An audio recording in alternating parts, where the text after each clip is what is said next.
I wish to put this up now. If I can get it steady here, you can see how proficient I am at holding this camera and talking, and I don't speak from having written it down as from memory. I'm on YouTube, of course, and Facebook, and I've been telling about my kidnapping for a long time and who my father and mother are. And I wanted to mention this. I hate to keep reiterating for those who know, but if somebody picks up for the first time, they need some background a little, and I only have 15 minutes, so there you go. Oh, to put on the video. So I'm not going to put up any papers or anything. I'm just going to make it short. And if you're interested, you can go back and look because everything I put on there is true. I've got 1,400 or 500 YouTubes. Somebody tried to take down my whole phone system, and they did. And I just got some of my accounts back, so that includes photos. Excuse me. You can tell I'm allergic to chemicals. They're outside cleaning. They were paving, and where I was living, I had to come up here, and they're cleaning outside the door. So if I skip or stutter, understand.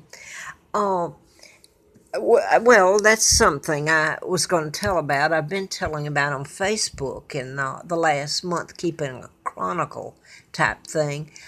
Um, I'm allergic to chemicals and I have an immune disorder, autoimmune disorder. And when my nose comes in contact with toxic fume, my immune system attacks itself. It attacks my body organs. And after a lengthy time, it can really destroy your organs, let me say that. Mine has been done deliberately because of who I am. I found out in '83, and I was in a political campaign to replace a Dr. Congressman I wrote about, Larry McDonald. He was a U.S. Congressman from Atlanta, Georgia area, and he's a urologist. And I'd written about murders that happened there. Jean Strokerman, she was working for Dr. Hardiman, and he was a psychiatrist, and she had a suit against another psychiatrist, Cohen, and she had my attorney, Eugene Kaiser. And someone went in and blew her apart Christmas Eve. I think it was 76 or 77. And I did get the deposition copies, and oddly enough, this whole thing, if you get into the crypt and everything, uh, I never really knew what it meant in the deposition. It's weird, this whole thing. It was the pyramids in Egypt and some more things, okay? But that one, I'm just now kind of understanding where it fits in. What I want to, before I lose you here, is I've been made to move using toxic fumes. Uh, I'm forced to inhale them in the room when I get a place to live. And then when it comes unbearable, I move. This last time I didn't move fast enough, didn't have the money, and I'm running out of places. I'd have to leave Roanoke, and I've tried and been made to come back here. I meant to be here for this length of time, and that's it. The powers that be. I'm hurting right now. My lungs so bad I can't stand it, and my kidneys. And it's bad where I'm at now. And I left where they were paving, remember. So what I want to put up here, and that here I reach my point.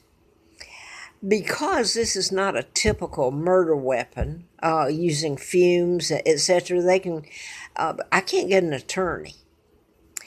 Law enforcement is involved in this, so people can pretend this fluffed me off. It is really sad if you.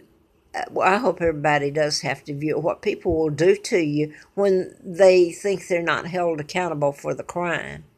It's like everybody's got something to hide, and the law enforcement gets something on the management or the people or their kid, an infraction, or threaten them with murder.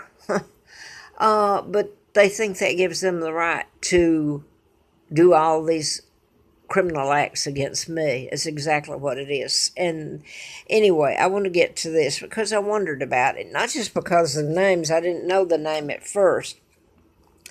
But I'm going to read it to you. I think it just happened. So it was printed on September the 28th of this year, just a few days ago, a day ago. And it's about two sisters from Eden Prairie, Wisconsin. And their name is Annie, Korkke, and her sister Robin. And they were on a long vacation in the Achilles off the east coast of Africa. And they went to the hotel room, and the next day they were found dead. There was no physical outside sign of murder or anything. And what I heard yesterday that made me wonder, well, they said that they wondered if it was toxic fumes in the room. And they're having to wait for an autopsy to be completed. And, you know, it made me think of what's happened to me. And I've been telling about mine, what's happening to me. It's almost like diagnosis murder. If my story is ever completely told. But there's different ways that aren't conventional to most people. They don't want to hear about it. First of all, mind control murders that I've written about are not visible. These were done in patterns, though, most of them that you can totally prove. So you think, well, one day the agency doing it will stop and it'll be over, and it's got to be brought before a world court or a court and told. The use of mind control and programming. They can program mass armies now, much less what's going on in this country now and other countries. But you don't really think about these shootings and everything that's going on, what's really going on and what you're being told. By the way, the Rockefellers, Rothschilds control your media. You better believe it. So there you go. Now, I guess that was all I was going to say. There's certain things like fingerprint that in this one would match. I don't know. They may come back and say it wasn't fumes. And I'll tell you what, there's enough money mixed up in this one. You better hope you get a good lab report back. Because I'm going to mention this. I live near Charlottesville, Virginia. It's who I am. And I was kidnapped in 41 at age 2 and brought to Moulton, Alabama, and given another name. And then my immune system, that's being used against me. And sooner or later I die from it. Guess that's all I want to say, other than Tsar Nicholas's daughter, Anastasia, that was really her in Charlottesville, Virginia, married to Manahan, the professor there. And I was driving Larry Flint's car, Hustler, that he had leased for a year for me. And on Sunday, May the 4th of 84. And I was driving through Charlottesville, and I was just learning about my kidnapping and my real name. Well, she was murdered, and that is totally flat what it was murdered. It's who murdered her and how. And the DNA, they destroyed everything, but a little bit that was left over. I can't believe this whole mess, what's happened to me and to her, and I'm going to let it go with this. But that was Anastasia, and I put a lot of this up about her and the murder and all that on here too, but you have to filter through it.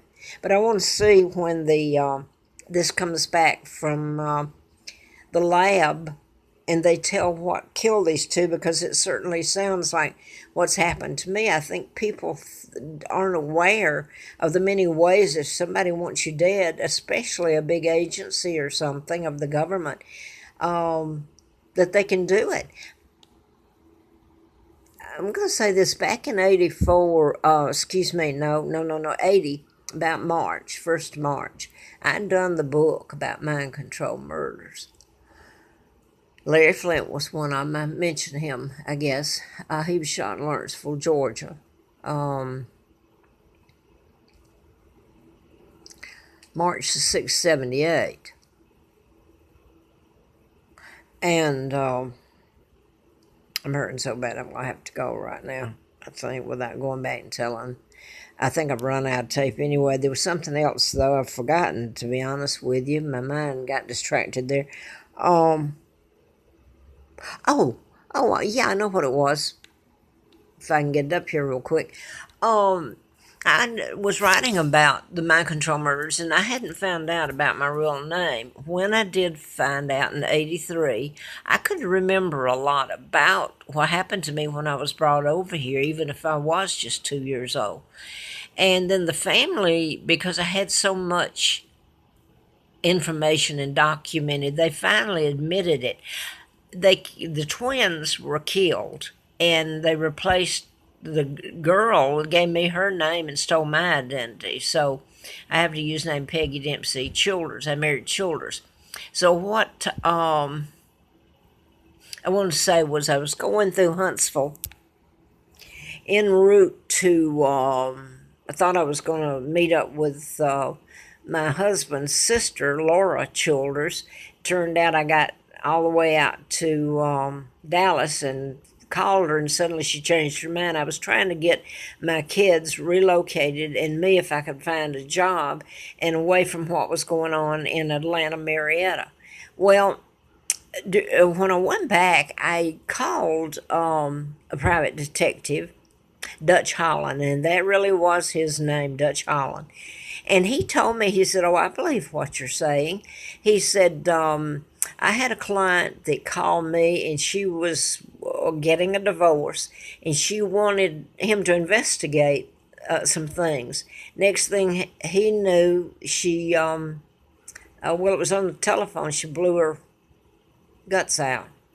Programming, just what I'm talking about.